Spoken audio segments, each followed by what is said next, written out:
All right, good. Today we will be talking or continuing the lesson from yesterday. If you want to go ahead and take out someone to write with, someone to write on. Today's title, Rebellion and Reaping. Rebellion and reaping. We've already been talking about reaping quite a bit, as in you reap what you sow, and be very careful on sowing bad habits now, because you will reap bad consequences.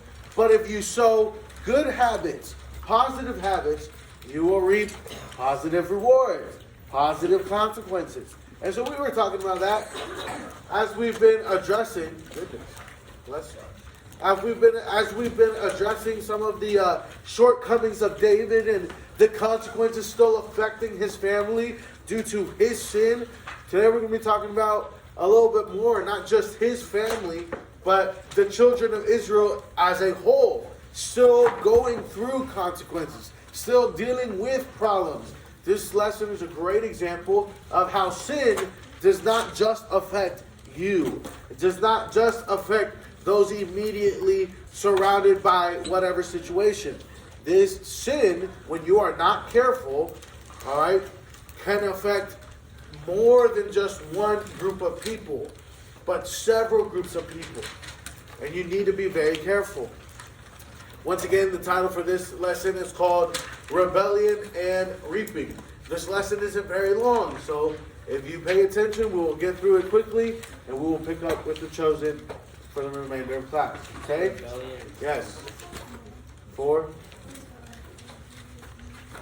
the what? No, do it later. Yes.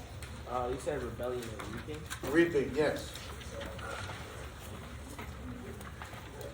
Remember, we talked about how the nation of Israel is notorious. Listen up. We talked about how the nation of Israel is notorious. Can someone tell me what notorious means? Yes. Yes, 100%. It means it's known for doing something. It's known for a certain habit or a certain character trait. Their character trait is negative. They're always complaining. They're always ungrateful. They don't learn from their mistakes, and therefore keep digging their own grave. You understand what I'm saying? They keep putting their foot in their mouths. They keep asking for the wrong thing. They don't realize that they are quite literally, turn around, quite literally God's chosen people. Now, there are some good things and bad things. Remember, Jesus initially came to save his people, the Jews. Everyone else in the world is known as Gentiles. I am a Gentile. And unless you are Jewish, from Jewish descent, you are a Gentile as well. Now, praise God, these people don't get things right, and therefore, God saved everyone. All right? However, we are still going to be learning about some of the things that genuinely this group of people that nowadays we're like, oh my goodness, you are so dumb. In the sense of their mistakes in the past, right? But in their times, they didn't see it that way. They didn't see, hey, how will this affect my grandchildren? How will this affect my descendants in the future? The decisions I make now, do they only hold weight towards me, or do they hold weight towards everyone? These are the questions you should be asking yourself as well. Okay, am I making decisions right now that are only going to affect me, or am I making decisions that are going to affect my family, my kids one day, my grandkids, my great-grandkids, and then so forth and so on? I'm not saying you have to be perfect, and I'm not saying that you can't mess up. No, we're all human. However, a wise person will take into consideration their actions and their decisions. A foolish person will say, oh, you know what, I'm good. You understand what I'm saying? Do not be foolish. Today we're going to be starting out with the rebellion of Israel. Jealous over the action of the men of Judah in bringing David back to Jerusalem. Remember, there was just a big fight between who? Can someone tell me? Who? Yes. Not Bathsheba in Israel. Sheba? No, you're getting ahead of me. You're getting ahead of me. What fight just happened? Good. David and his son. Who was his son? Absalom, not Solomon. You're getting ahead of me. Absalom. Absalom and David just had this major fight. Due to this fight, who ended up dying? Absalom died. At this point, David was on the run, fleeing for his life. And because he won the battle, or his men won the battle for him, remember, this time he wasn't in battle again. However, this was a better situation because they told him, hey, bro, take this one out, all right? We can't lose you. There's a difference between, hey, go sit this out, and David's first situation with Bathsheba where he said, you know what, I'm going to just stay here and let them go do this. All right, there's a different situation, yes. Why was David fleeing? Because Absalom won the hearts of the people. And due to that, he got his kingdom or his people to turn on him. And because David didn't want to kill his son immediately, David didn't want to kill his son, period.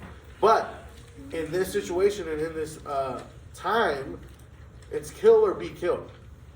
And if someone is quite literally raising up traitors in your own kingdom, how do you get rid of them?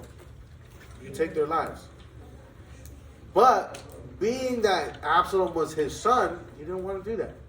So he said, all right, what can I do to not scare everyone that isn't a traitor and say, oh, David just left. David is a wuss. David's scared, whatever the situation.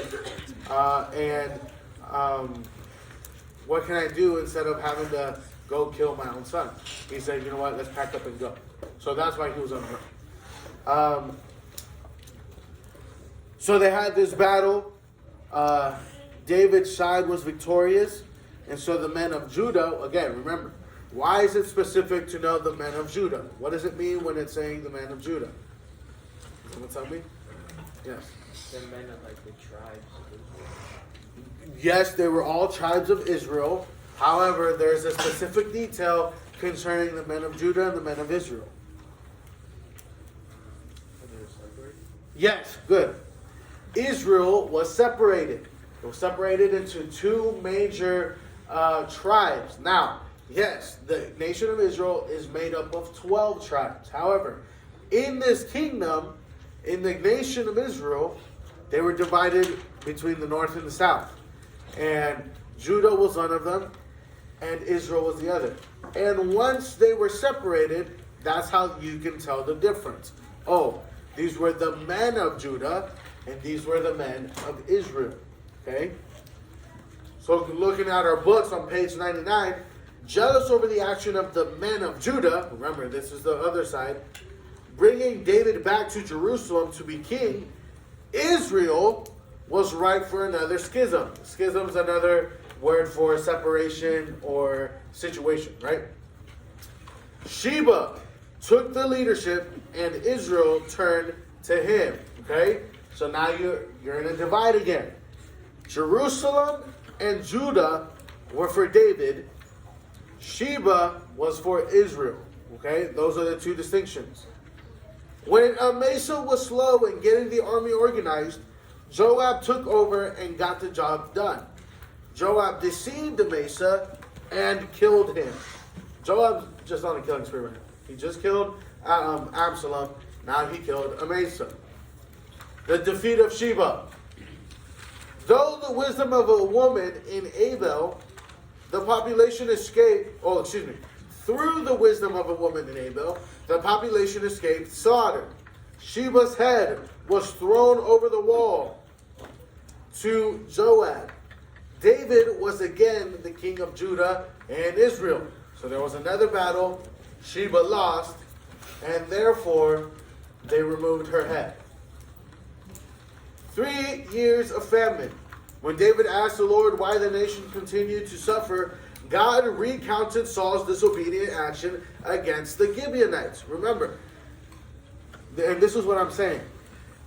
Your actions, your sin, sometimes a lot of times affects others, not just you. Don't be selfish enough to think, oh, no one's going to get hurt or nothing's going to happen. Something's going to happen. Maybe it might not be to you. Maybe it's just to you. However, consequences have a way of finding you. Okay? The Bible talks about your sin will find you out. And still, years after Saul's death, the children of Israel are dealing with consequences from his sin in his life.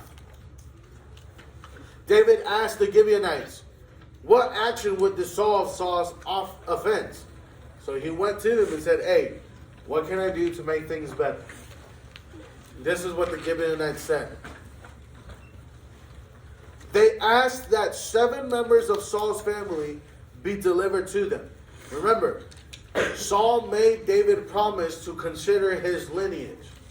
So they're not kings or anything, but in a weird way, not a weird way, I believe this was done on purpose, but in a weird way, Saul's family was still protected. Think about it this way. Whenever we have a president in the United States, when they are no longer president, the Secret Service still stays with them to just keep them safe on a day-to-day basis. That means the Obamas right now still have Secret Service. That means Joe Biden still has Secret Service. Now, obviously, the President of the United States, Donald Trump, he has Secret Service with him.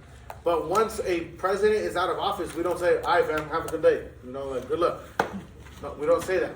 We continue to take care of them. This is a similar situation. Although Saul's family is no longer in the throne and in the kingship, they are still taken care of. However, listen to what's about to happen. They asked that 7 members of Saul's family be delivered to them. Wonder what they're going to do. David gave the Gibeonites 7 of Saul's sons to do with as they chose. The Gibeonites hanged these offspring of Saul. David gathered the 7 sons of Saul and buried them together in the family burial plot. So, again, this is a very different time. We don't do this nowadays. This is a different situation. However, due to Saul's sin, David realized, okay, Israel can't handle this consequence. How can I make this better? So he went to the Gibeonites and said, look, how can we fix this? You want to fix it? Give us 7 sons of Saul. Sure. Here you go. 7 sons of Saul. What did they do? They hung them and killed them and displayed their bodies. Then David went back, collected all the bodies, and buried them together in Saul's family's burial plot. Just threw them all together. That was the situation. Remember, this is a different time. They do things differently than we would today. However, this goes back to the principle. You reap what you sow. Due to Saul's inconsistency, due to Saul's pride, due to Saul's problems and sin of the past, his future children, his grandchildren, are still paying for them in this story.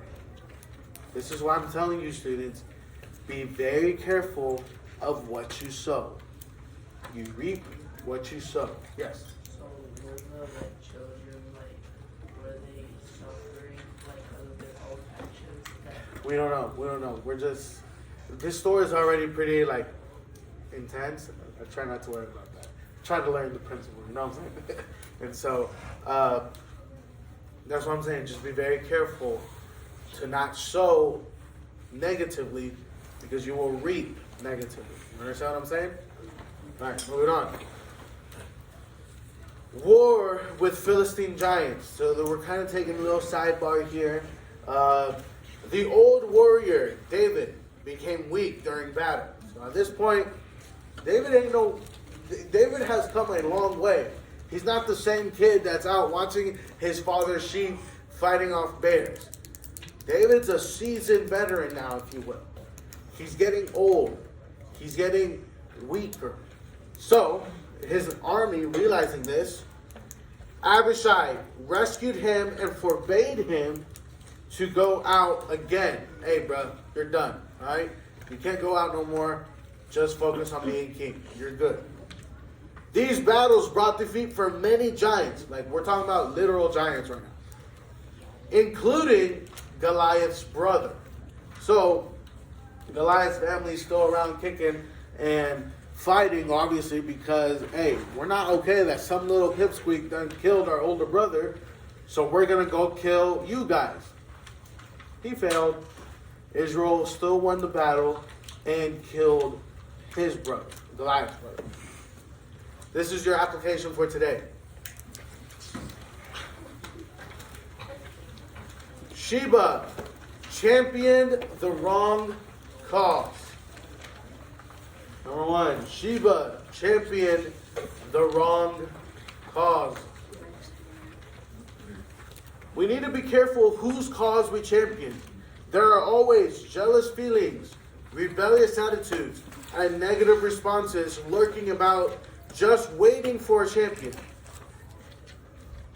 We must refuse to respond and dare to reject such thoughts, or we will become the champion of the wrong causes. Yes. Can you repeat it? Sheba championed the wrong cause.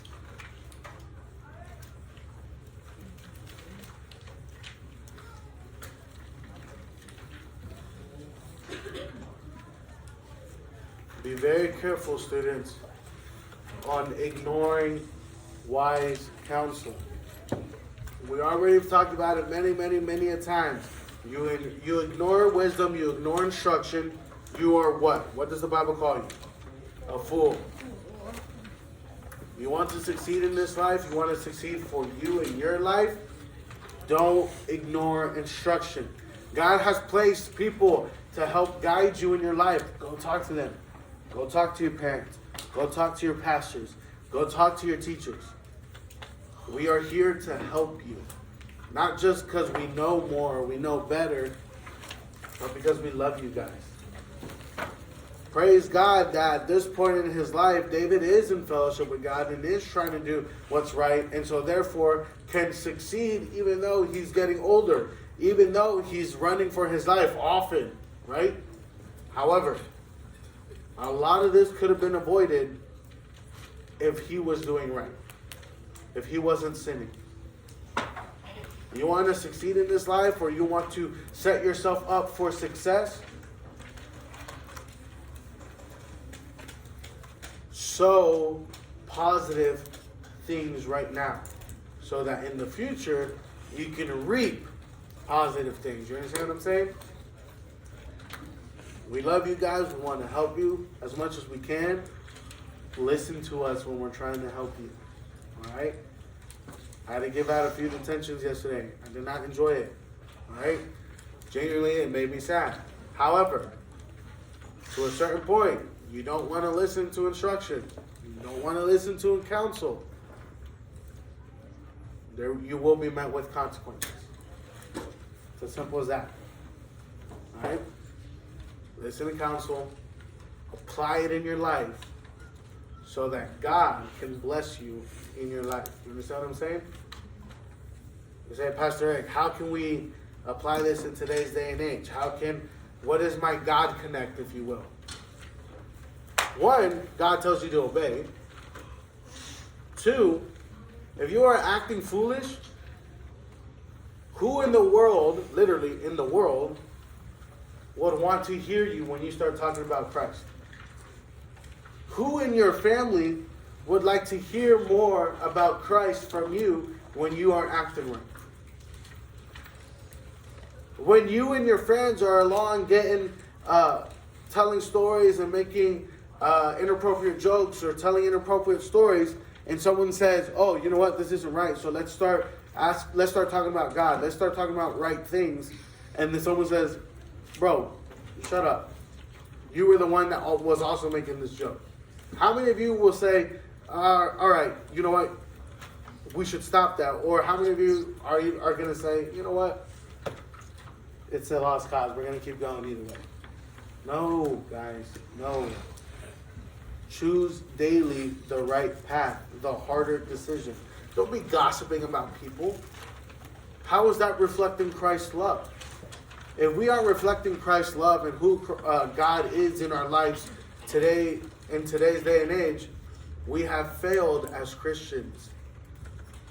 And if you're not doing that, what are we doing here? You understand what I'm saying? There are good consequences, there are bad consequences. Make sure you are sowing good, positive things so you can reap good and positive things. All right? We're going to go ahead and end it there. Like I said, you still have quite a bit, but we'll play the video up on the screen, and we'll go from there.